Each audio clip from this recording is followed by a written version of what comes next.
আসসালামু আলাইকুম ওয়া রাহমাতুল্লাহ। 7 শ্রেণীর মানুষের জন্য মহান আল্লাহর ইচ্ছায় ফেরেশতারা ক্ষমা ও কল্যাণ কামনা করেন। হাদিসের বর্ণনায় তা প্রমাণিত। যারা সহজ কাজগুলো নিজেদের জীবনে করবে তারাই ফেরেশতাদের কল্যাণ কামনা ও ক্ষমা পাওয়ার পছন্দের ব্যক্তিতে পরিণত হবে। দর্শক, এখন আমি আপনাদেরকে জানাবো এই 7 শ্রেণীর আমলকারী কারা এবং কোন সেই 7টি আমল যেসব আমলকারীর জন্য সবসময় ফেরেশতারা দোয়া করেন। তাহলে চলুন শুরু করা যাক।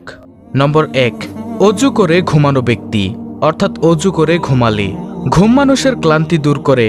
ঘুমের জন্যই রাতকে কালো আবরণে ঢেকে দেওয়া হয়েছে। তাই কেউ যদি অজু করে ঘুমায় তবে ফেরেশতারা তার জন্য দোয়া করতে থাকে। হাদিসে এসেছে, হযরত বারা ইবনে আজিব রাদিয়াল্লাহু তাআলা আনহু বর্ণনা করেন, রাসূল সাল্লাল্লাহু আলাইহি ওয়াসাল্লাম তাকে বলেছেন, যখন তুমি তোমার শয্যা গ্রহণের ইচ্ছা করবে তখন নামাজের ন্যায় অজু করে ডান কাত হয়ে শুবে। বুখারী ও মুসলিম শরীফের হাদিস। দর্শক, অজু করে ঘুমানোর ফজিলত সম্পর্কে ইবনে হিব্বানের এক হাদিসে এসেছে, যে ব্যক্তি পবিত্র অবস্থায় অর্থাৎ অজু অবস্থায় ঘুমায় তার সঙ্গে একজন ফেরেশতা নিয়োজিত থাকে।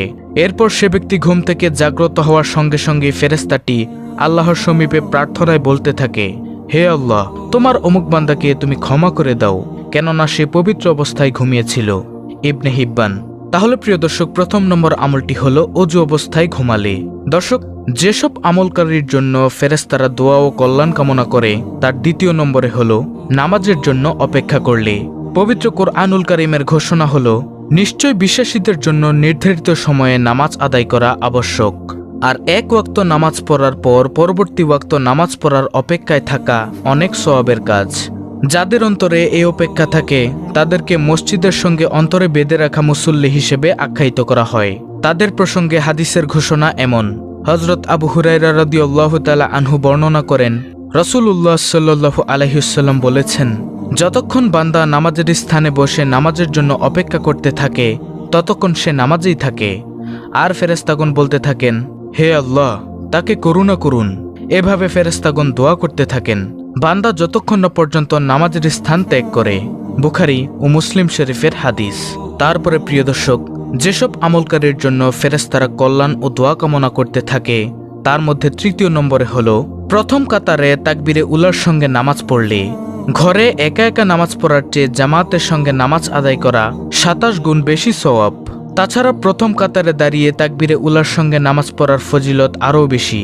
হাদিসের একাধিক বর্ণনায় তা প্রমাণিত। তার মধ্যে প্রথম কাতার, নবীজি সাল্লাল্লাহু আলাইহি ওয়াসাল্লাম প্রথম কাতারের মুসল্লিদের জন্য 3 বার ও দ্বিতীয় কাতারের মুসল্লিদের জন্য 1 বার দোয়া করেছেন। দ্বিতীয় কাতারের নামাজ আদায় করার চেয়ে প্রথম কাতারে নামাজ পড়া উত্তম। প্রত্যেক কাতারের বাম দিক থেকে ডান দিক উত্তম। প্রিয় দর্শক, আল্লাহ তাআলা নামাজের জামাতের প্রথম কাতার এবং কাতারের ডান দিকের উপর রহমত বর্ষণ করেন। ফেরেশতাগণ প্রথম কাতারের এবং কাতারের ডান দিকের লোকদের জন্য ক্ষমা প্রার্থনা করেন। আর হলো তাকবীরে উলা। হযরত আনাস রাদিয়াল্লাহু আনহু বর্ণনা করেন, রাসূলুল্লাহ সাল্লাল্লাহু আলাইহি ওয়াসাল্লাম বলেছেন, যে ব্যক্তি 40 দিন প্রতি ওয়াক্ত নামাজ নিয়মিতভাবে জামাতের সঙ্গে এমনভাবে আদায় করবে যে তার প্রথম তাকবীর ছুটে না যায়, তবে তার জন্য 2টি জিনিস থেকে অব্যাহতির ফয়সালা করা হয়। নম্বর 1, জাহান্নামের আগুন থেকে অব্যাহতি। 2, মুনাফিকি থেকে অব্যাহতি ও রক্ষা। তিরমিজি শরীফের হাদিস। সুতরাং প্রিয় দর্শক, কোনো ব্যক্তি যখন ইখলাসের সঙ্গে প্রথম কাতারের তাকবীরে উলার সঙ্গে নিয়মিত নামাজ আদায় করে তবে তার জন্য যেমন ফেরেশতারা ক্ষমা প্রার্থনা করতে থাকে, আবার জাহান্নামের আগুন থেকে অব্যাহতি দেওয়া হয় এবং মুনাফিকের মতো মারাত্মক ফিতনা থেকে হেফাজত করা হয়। সুবহানাল্লাহ। তারপরে প্রিয় দর্শক, যেসব আমলকারীর জন্য ফেরেশতাগণ কল্যাণ ও দোয়া কামনা করতে থাকে তার চতুর্থ নম্বরে হলো নবীজি সাল্লাল্লাহু আলাইহি ওয়াসাল্লামের প্রতি বেশি বেশি দুরূদ পড়লে। অর্থাৎ যে ব্যক্তি নবীজি সাল্লাল্লাহু আলাইহি ওয়াসাল্লামের উপর বেশি বেশি দুরূদ পাঠ করে। রাসূলুল্লাহ সাল্লাল্লাহু আলাইহি ওয়াসাল্লামের প্রতি দুরূদ শরীফ পাঠকারীর জন্য ফেরেশতারা ক্ষমা প্রার্থনা করেন, কেননা কোরআনুল কারীমের বর্ণনা ও হাদিসের দিক নির্দেশনায় তা প্রমাণিত। আল্লাহ নিজেই রাসূলুল্লাহ সাল্লাল্লাহু আলাইহি ওয়াসাল্লামের প্রতি দুরূদ পড়ার দিক নির্দেশনা দিয়ে আয়াত নাজিল করেন এভাবে, নিশ্চয়ই আল্লাহ নবীর প্রতি অনুগ্রহ করেন এবং তার ফেরেশতাগণ নবীর জন্য অনুগ্রহ প্রার্থনা করে। হে বিশ্বাসীগণ, তোমরাও নবীর জন্য অনুগ্রহ প্রার্থনা করো এবং তাকে উত্তম রূপে অভিবাদন করো, অর্থাৎ দুরূদ ও সালাম পেশ করো। সূরাতুল আহজাব আয়াত নম্বর 56। দুরূদ পড়ার অনেক ফজিলত রয়েছে, তবে দুরূদ পাঠকারের জন্য ফেরেশতারা দোয়া করতে থাকেন যতক্ষণ বান্দা দুরূদ পড়তে থাকেন।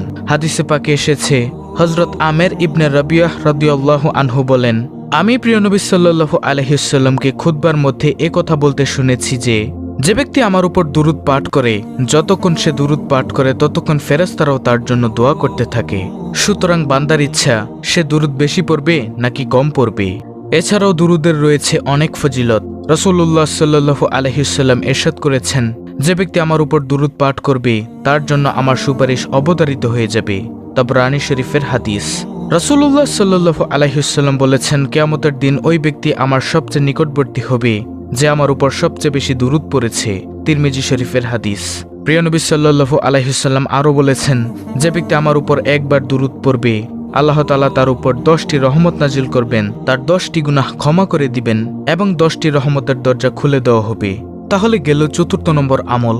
দর্শক, যেসব আমলকারীর জন্য ফেরেশতারা কল্যাণ ও দোয়া করতে থাকেন তার 5ম নম্বরটি হলো রোগীর সেবা করলে। অসুস্থ ব্যক্তির সেবা যত্ন করা সুন্নত। যারা বিশ্বনবী সাল্লাল্লাহু আলাইহি ওয়াসাল্লামে অনুসরণে অসুস্থ ব্যক্তিদের দেখতে যায় তার জন্য ফেরেশতারা দোয়া করতে থাকেন। হাদিসে এসেছে, হযরত আলী রাদিয়াল্লাহু আনহু বলেন, আমি রাসূলুল্লাহ সাল্লাল্লাহু আলাইহি ওয়াসাল্লামকে বলতে শুনেছি, যে ব্যক্তি সকালে কোনো মুসলমান রোগীকে দেখতে যায় 70,000 ফেরেশতা সন্ধ্যা পর্যন্ত তার জন্য নেক দোয়া করতে থাকেন। আর যে ব্যক্তি সন্ধ্যায় কোনো মুসলমান রোগীকে দেখতে যায় পরদিন সকাল পর্যন্ত ফেরেশতারা নেক দোয়া করতে থাকেন, আর ওই ব্যক্তিকে জান্নাতের একটি বাগান দান করা হয়। তিরমিজি শরীফের হাদিস। অন্য হাদিসে এসেছে, রাসূলুল্লাহ সাল্লাল্লাহু আলাইহি ওয়াসাল্লাম বলেন, যখন তুমি কোনো রোগীর কাছে যাবে কিংবা মৃত্যুশায়িত ব্যক্তির কাছে যাবে তখন তার সঙ্গে মঙ্গলজনক কথাবার্তা বলো, কেননা তুমি যা বলো ফেরেশতাগণ তার ওই ভালো থাকার উপর আমিন আমিন বলতে থাকেন। মুসলিম ও মিশকাত শরীফের হাদিস। তারপরে প্রিয় দর্শক, যেসব আমলকারীর জন্য ফেরেশতারা কল্যাণ ও দোয়া করতে থাকেন তার 6 নম্বরে হলো মুসলিম ভাইদের জন্য দোয়া করলে। মুমিন মুসলমান নারী পুরুষের জন্য ক্ষমা প্রার্থনা করা মহান আল্লাহর নির্দেশ এবং নবীজি সাল্লাল্লাহু আলাইহি ওয়াসাল্লামের সুন্নত। এ প্রসঙ্গে মহান আল্লাহ তাআলা বলেন, হে রাসূল, আপনি ক্ষমা প্রার্থনা করুন আপনার নিজের জন্য এবং মুমিন পুরুষ ও নারীদের জন্য। সূরা মুহাম্মদ আয়াত নম্বর 19। কোনো ব্যক্তি যদি অন্য কোনো ব্যক্তির জন্য তার অনুপস্থিতিতে দোয়া করেন তবে আল্লাহ তাআলা সে দোয়া কখনো ফেরত দেন না, তার জন্য ফেরেশতারাও দোয়া করতে থাকেন। হাদিসে এসেছে, হযরত উম্মে দারদা রাদিয়াল্লাহু তাআলা আনহা বর্ণনা করেন, আমার স্বামী রাসূলুল্লাহ সাল্লাল্লাহু আলাইহি ওয়াসাল্লামকে বলতে শুনেছেন, রাসূলুল্লাহ সাল্লাল্লাহু আলাইহি ওয়াসাল্লাম বলেছেন, কোন ব্যক্তি যদি তার ভাইয়ের জন্য তার পিছনে অর্থাৎ তার অনুপস্থিতিতে আল্লাহর কাছে প্রার্থনা করে তবে ফেরেশতারা সে দোয়া কবুলে আমিন বলেন, আর কান্নাকাটি করে দোয়া করলে নিজের জন্য এ দোয়া কবুল হয়। মুসলিম শরীফের হাদিস। তারপরে প্রিয় দর্শক, যেসব আমলকারীর জন্য ফেরেশতারা কল্যাণ ও দোয়া করে থাকেন তার 7 নম্বরে হলো মুমিনের কল্যাণ কামনা ও দান করলে। ফেরেশতারা মানুষকে কল্যাণের কাজে উৎসাহ দেয়। শয়তান যখন মানুষকে অন্যায় ও খারাপ কাজের দিকে ধাবিত করে ফেরেশতারা তখন মানুষকে কল্যাণের দিকে যেতে প্রেরণা যোগায়। হাদিসে এসেছে, হযরত আব্দুল্লাহ ইবনে মাসউদ রাদিয়াল্লাহু আনহু বর্ণনা করেন, রাসূলুল্লাহ সাল্লাল্লাহু আলাইহি ওয়াসাল্লাম বলেছেন, শয়তান মানুষের মনে প্রেরণা জাগায়, আবার ফেরেশতারাও মানুষের মনে প্রেরণা জাগায়। শয়তানের প্রেরণা হলো অশুভ ও অকল্যাণের ওয়াদা করা এবং সত্যকে অস্বীকার করার প্রেরণা, আর ফেরেশতার প্রেরণা হলো কল্যাণ ও মঙ্গলের ওয়াদা করা এবং সত্যকে মেনে নেয়ার প্রেরণা।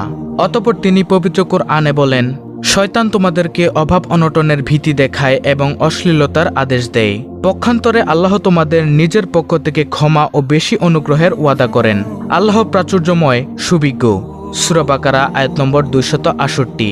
হযরত আবু হুরায়রা রাদিয়াল্লাহু তাআলা আনহু বর্ণনা করেন, প্রিয় নবী সাল্লাল্লাহু আলাইহি ওয়াসাল্লাম ইরশাদ করেছেন, প্রতিদিন আসমান থেকে 2 জন ফেরেশতা জমিনে অবতরণ করেন, তাদের মধ্যে একজন দানকারীর জন্য এভাবে দোয়া করেন, হে আল্লাহ, যে তোমার পথে ব্যয় করে তাকে বিনিময় দান করো। আর দ্বিতীয় ফেরেশতা দান থেকে বিরত থাকা ব্যক্তির জন্য বদদোয়া অর্থাৎ অভিশাপ করে, হে আল্লাহ, যে তোমার পথে সম্পদ ব্যয় করা থেকে বিরত থাকে তার অর্থ সম্পদ ধ্বংস করে দাও। মিশকাত শরীফের হাদিস। সুতরাং মুমিন মুসলমানের উচিত উল্লেখিত 7 শ্রেণীর মধ্যে নিজেদের নিয়োজিত রাখা, হাদিসের উপর যথাযথভাবে আমল করা, জীবনের প্রতিটি মুহূর্তে হাদিসের অনুসরণ ও অনুকরণে জীবন সাজানোই হবে উম্মতে মুহাম্মদীর কাজ। আল্লাহ তাআলা মুসলিম উম্মাকে উল্লেখিত 7 শ্রেণীর ব্যক্তির অন্তর্ভুক্ত হতে এবং এই আমলে নিজেদের তৈরি করার তৌফিক দান করুন। আমিন। এবং উপরোক্ত হাদিসে ঘোষিত ফজিলত পাওয়ার তৌফিক দান করুন। আমিন।